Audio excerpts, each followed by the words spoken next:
السلام علیکم ورحمۃ اللہ وبرکاتہ، اعوذ باللہ من الشیطان الرجیم، بسم اللہ الرحمن الرحیم۔ رب اشرح لی صدری ویسر لی امری واحلل عقدۃ من لسانی یفقہوا قولی، رب زدنی علما اللہم فقہنا فی الدین، آمین۔ سورہ آل عمران آیت نمبر 16۔ الذین یقولون ربنا اننا آمنا فاغفر لنا ذنوبنا وقنا عذاب النار، جو کہتے ہیں اے ہمارے رب، ہم ایمان لے آئے، ہمارے گناہ بخش دے اور ہمیں جہنم کے عذاب سے بچا۔ اب یہاں پہ بتایا جا رہا ہے کہ جنت کی نعمتیں کن کے لیے ہیں؟ جو ایمان لے آئے، جنہوں نے ان کی نعمتوں پر یقین کر لیا۔ اور ہمارا مسئلہ کیا ہے کہ ہم یقین نہیں کرتے۔ دنیا ہمارے سامنے ہے تو ہمیں پتہ ہے کہ اتنا کمائیں گے تو اتنی دنیا بھی ہم خرید لیں گے، تو اس کے لیے ہم کوشش بھی کرتے ہیں، کماتے بھی ہیں۔ آخرت پر یقین نہیں ہے تو اس کے لیے کوشش نہیں کرتے۔ جنہیں یقین تھا انہوں نے کوشش بھی کی، اور صحابہ کرام کی ہم سیرت پڑھتے ہیں کہ انہوں نے جنت کی نعمتیں پانے کے لیے کیا کیا کوششیں کی۔ اور پھر اس کے بعد ان کی دوسری صفات کیا ہے کہ وہ ساتھ میں دعا بھی کرتے ہیں، آمنا فاغفر لنا ذنوبنا، کہ ہمارے گناہ بخش دے، کہ اپنے گناہوں پر نظر رکھتے ہیں اور اس کی بخشش طلب کرتے ہیں۔ اور آگے اور کیا دعا کرتے ہیں؟ وقنا عذاب النار، اور ہمیں جہنم کے عذاب سے بچا، آمین۔ آیت نمبر 17۔ الصابرین والصادقین والقانتین والمنفقین والمستغفرین بالاسحار، یہ لوگ صبر کرنے والے، سچ بولنے والے، فرما برداری کرنے والے، اللہ کی راہ میں خرچ کرنے اور رات کے آخری حصے میں استغفار کرنے والے ہیں۔ اب یہاں پہ مزید اہل جنت والوں کی صفات ہیں، اور سب سے پہلی صفات الصابرین، صبر کرنے والے ہیں، کہ ہر حال میں صبر کرنے والے، خوشی میں، غم میں، مصیبت پر، نیکی پر، اطاعت پر، ہر حال میں صبر کرتے ہیں۔ خوشی میں آپے سے باہر نہیں ہوتے اور غم میں بالکل نڈال اور حواس نہیں کھو دیتے، ہر حال میں معتدل رہتے ہیں، کہ اگر انہیں دنیا ملی تو اس کو آخرت کے لیے انویسٹ کر دیتے ہیں، اور اگر نہ ملی تو صبر کرتے ہیں کہ اس کا اجر آخرت میں اللہ تعالیٰ دیں گے۔ دوسری صفات والصادقین، اور سچ بولنے والے ہیں، اپنے ساتھ بھی اور دوسروں کے ساتھ بھی سچ بولتے ہیں، چاہے چھوٹا معاملہ ہو یا بڑا معاملہ ہو، جھوٹ پہ چاہے کتنا مفاد اور سچ میں چاہے کتنا ہی نقصان ہو رہا ہو، ہر حال میں سچ بولتے ہیں، اپنی نیت، ارادے، کام سب میں سچے ہیں۔ تیسری صفات والقانتین، فرما برداری کرنے والے، یعنی ان کے 24/7 اللہ تعالیٰ کی فرما برداری میں گزرتے ہیں۔ اور چوتھی صفات والمنفقین، اور اللہ کے راستے میں خرچ کرنے والے، یعنی اپنے مالوں میں سے اللہ کی راہ میں خرچ کرتے ہیں، اپنے مال پر سانپ بن کر نہیں بیٹھ جاتے اور بخیلی سے کام نہیں لیتے، بلکہ جہاں موقع ملے وہاں اللہ کے راستے میں خرچ کرتے ہیں۔ پانچویں صفات والمستغفرین بالاسحار، اور رات کے آخری حصے میں استغفار کرنے والے ہیں، یعنی رات کے آخری حصے میں سحری کے ٹائم اٹھ کر جب سب لوگ میٹھی نیند کے مزے لے رہے ہوتے ہیں، یہ اپنی اس نیند کو قربان کر کے اپنے اللہ کی طرف رجوع کرتے ہیں، اس سے لو لگاتے ہیں، اس سے اسی کی مغفرت طلب کرتے ہیں اور اپنے گناہوں کی بخشش مانگتے ہیں۔ اتنا کچھ کر کے بھی اللہ سے اس کی مغفرت طلب کرتے ہیں، اور یہ نہیں سوچتے کہ بہت کر لیا، بلکہ یہی سوچتے ہیں کہ کیا ہم سے نہیں ہوا اور کیا ہم سے رہ گیا۔ اور یہاں پہ خاص سحری کے وقت کا ذکر ہے، کیونکہ اس کی حدیث میں بھی بہت فضیلت آئی ہے، رات کا آخری حصہ۔ مسلم کی حدیث ہے کہ رسول اکرم صلی اللہ علیہ وسلم نے فرمایا، اللہ تعالیٰ ہر آخری رات کے تہائی حصے میں پہلے آسمان پر تشریف لاتے ہیں اور صبح تک اعلان فرماتے ہیں، ہے کوئی سائل کہ میں اسے دوں، ہے کوئی دعا مانگنے والا کہ میں اس کی دعا قبول کروں، ہے کوئی گناہوں سے معافی مانگنے والا کہ میں اس کے گناہ معاف کر دوں۔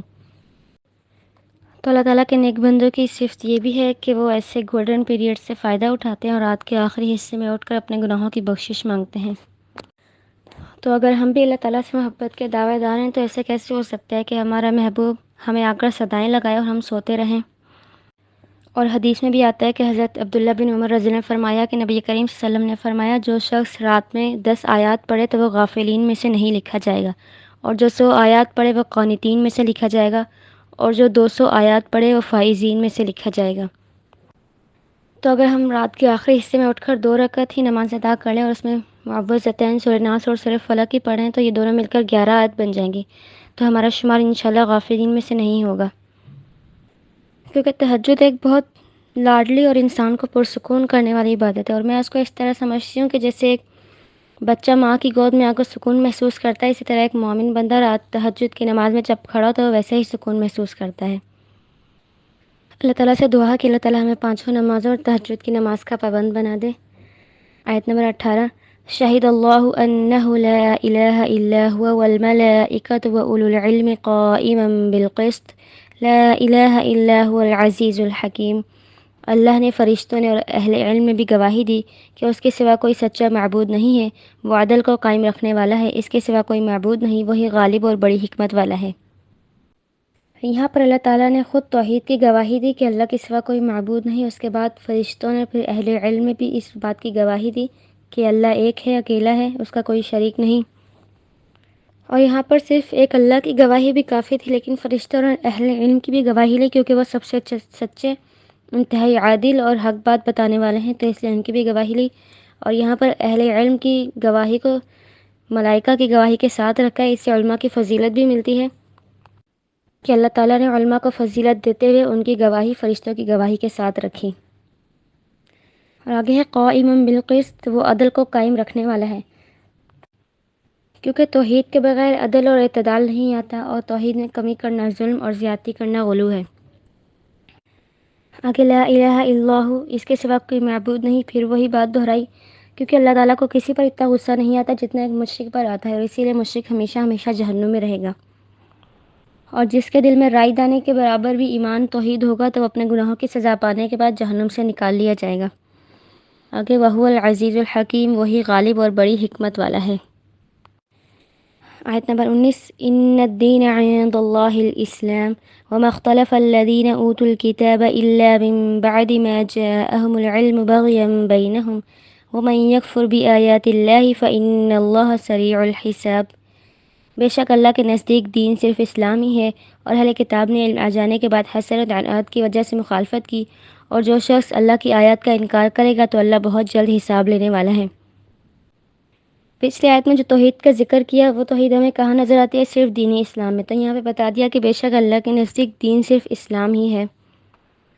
تو اب اگر اللہ کو راضی کرنا چاہتے ہو تو اس دین پر عمل کرنا ہوگا، اور یہی وہ دین ہے جس کی دعوت آدم علیہ السلام سے لے کر نبی اکرم صلی اللہ علیہ وسلم نے دی، اور اسی کے لیے تمام کتابیں اور قرآن پاک نازل ہوا۔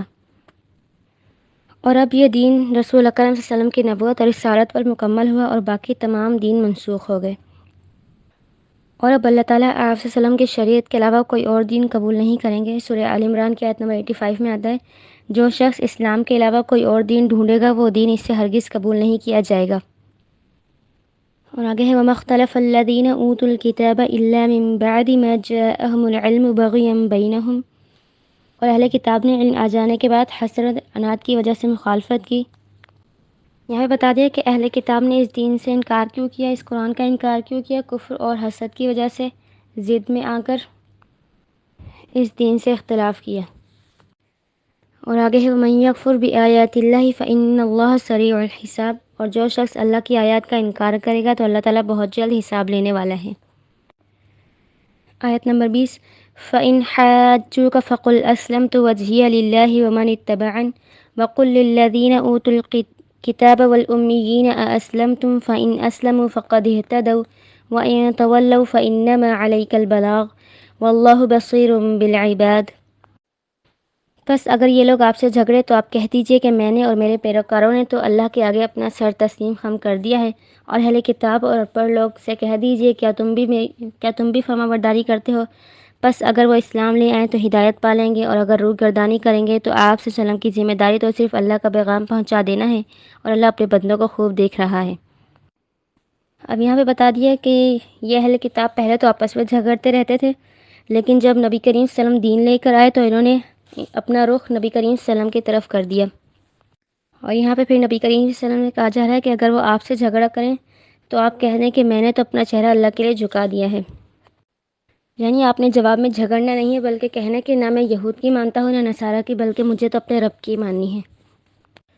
اور آگے ہے وَقُلْ لِلَّذِينَ أُوتُوا الْكِتَابَ وَالْأُمِّيِّينَ أَأَسْلَمْتُمْ، اور اہل کتاب اور ان پڑھ لوگوں سے کہہ دیجئے کہ تم بھی فرما برداری کرتے ہو۔ اہل کتاب یہود و نصارہ اور امیین مشرکین عرب، یعنی آپ تو ایمان لے آئے، اب ان سے بھی کہہ دیجئے کہ تم بھی میرے ساتھ ایمان لاتے ہو۔